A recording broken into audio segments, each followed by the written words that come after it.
Assalamualaikum semua. Salam sejahtera untuk kita semua.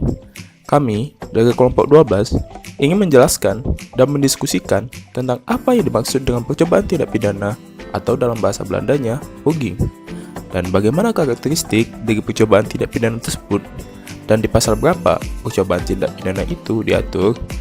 Nah, sebelum kita membahas ke topik utama, alangkah baiknya sebelumnya kita menjelaskan apa yang dimaksud dengan hukum pidana. Hukum pidana adalah hukum yang mengatur tentang pelanggaran-pelanggaran dan kejahatan-kejahatan terhadap kepentingan umum. Perbuatan mana diancam dengan hukuman yang merupakan suatu penderitaan atau siksaan. Adapun tujuan dari pembuatan materi ini untuk mengajak para audiens agar lebih mengerti pokok-pokok dari percobaan tindak pidana dan apa saja syarat-syarat terjadi percobaan tindak pidana dan proses eksekusinya. Langsung saja kita ke pokok pembahasan. Assalamualaikum warahmatullahi wabarakatuh. Kami ingin mempresentasikan pasal kerja kami, yaitu percobaan tindak pidana atau poging.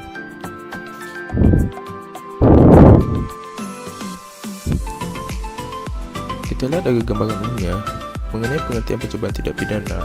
Menurut Ari Susilo dalam bukunya Kitab Undang-Undang Hukum Pidana serta komentar-komentarnya lengkap pasal demi pasal pada halaman 69 bahwa menjelaskan undang-undang tidak membagikan definisi apa yang dimaksud dengan percobaan itu. Namun, ada ketentuan mengenai syarat-syarat supaya percobaan pada kejahatan itu dapat dihukum.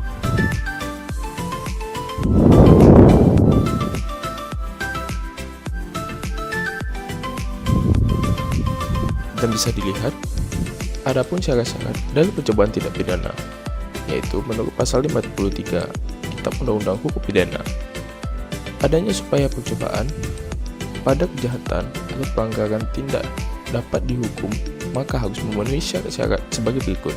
Yang pertama adalah niat sudah ada untuk berbuat kejahatan itu. Yang kedua, orang sudah memulai berbuat kejahatan itu. Dan yang ketiga, perbuatan kejahatan itu tidak jadi sampai selesai, oleh karenanya terhalang oleh sebab-sebab yang timbul kemudian dan tidak terletak dalam kemauan.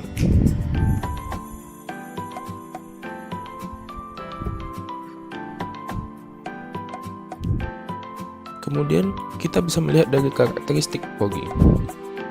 Apabila orang berniat akan berbuat kejahatan dan ia telah mulai melakukan kejahatannya itu, akan tetapi karena timbul rasa menyesal dalam hati, ia mengurungkan perbuatannya sehingga kejahatan tidak sampai selesai, maka ia tidak dapat dihukum atas percobaan pada kejahatan itu, oleh karena tidak terjadinya kejahatan itu atas kemauannya sendiri.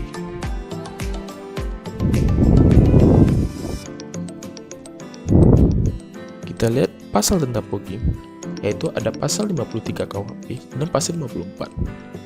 Isi dari pasal 53 KUHP yaitu mencoba melakukan kejahatan kejahatan pidana jika niat untuk itu telah ternyata dari adanya permulaan pelaksanaan dan tidak selesai pelaksanaan itu bukan semata-mata disebabkan karena kehendaknya sendiri. Maksimum pidana pokok dari kejahatan tidak pidana ini dikurangnya sepertiga dari pidana pokoknya. Salah satu syaratnya adalah adanya niat dalam melakukan kejahatan. Adapun tiga unsur, yaitu sengaja sebagai maksud, sengaja dengan kesadaran tentang kepastian dan keharusan, dan ketiga, sengaja dengan kesadaran tentang kemungkinan atau dolus eventualis.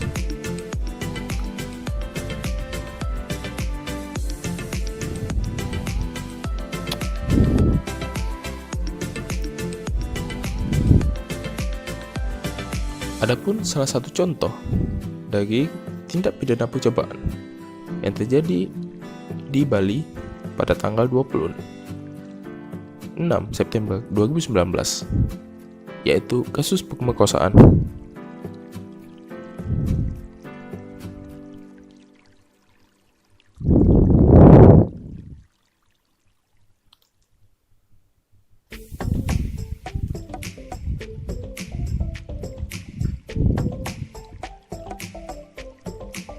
Bisa dilihat di sini, yang poin kedua syarat niat itu telah ternyata dari adanya permulaan pelaksanaan. Menurut D. Simons, seorang penganut teori percobaan objektif dalam menentukan kapan telah ada permulaan pelaksanaan, mengadakan pembedaan antara delik formal dengan delik material. Dan itu harus diwujudkan keluar dalam wujud suatu sikap fisik tertentu. Oleh karenanya, salah satu syarat dari percobaan itu adalah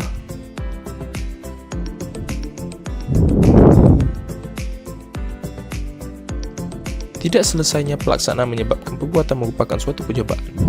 Kemudian, tidak selesainya pelaksanaan itu dapat terjadi karena berbagai sebab, baik oleh sebab yang berada di luar kehendak, oleh si pelaku, maupun oleh kehendak dari si pelaku itu sendiri. Contohnya ada dalam pasal 15 Undang-Undang Nomor 31 Tahun 1999.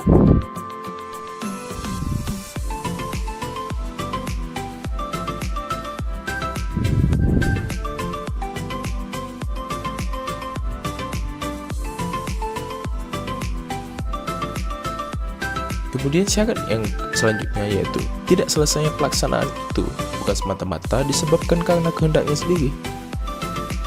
Mengenai syarat tidak selesainya pelaksanaan itu bukan semata-mata disebabkan karena kehendaknya sendiri, itu dikatakan oleh John Remelling sebagai berikut.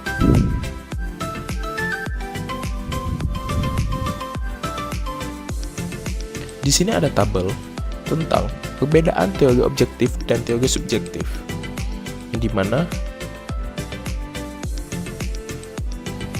ada 4 poin di sini,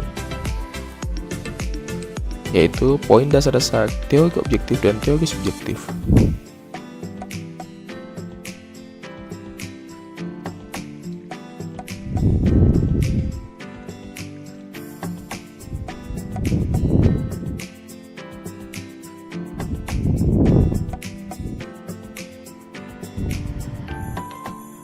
Dan di sini ada beberapa tokoh ahli hukum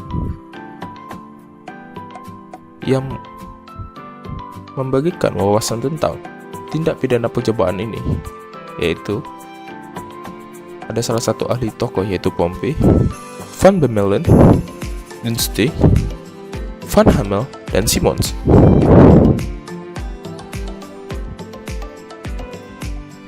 Kelima ahli tokoh hukum ini menerapkan beberapa kebijakan, beberapa pendapat tentang percobaan tindak pidana percobaan ini. Kemudian, dilihat dari kesimpulan, ada 2 dasar teori tentang dapat dipidananya perbuatan percobaan, yaitu teori percobaan objektif bahwa dasar dapat dipidananya percobaan adalah karena perbuatan telah membahayakan suatu kepentingan hukum, dan teori percobaan subjektif bahwa dasar dapat dipidananya percobaan adalah watak yang berbahaya. Sekian dari kami, terima kasih dan sampai jumpa.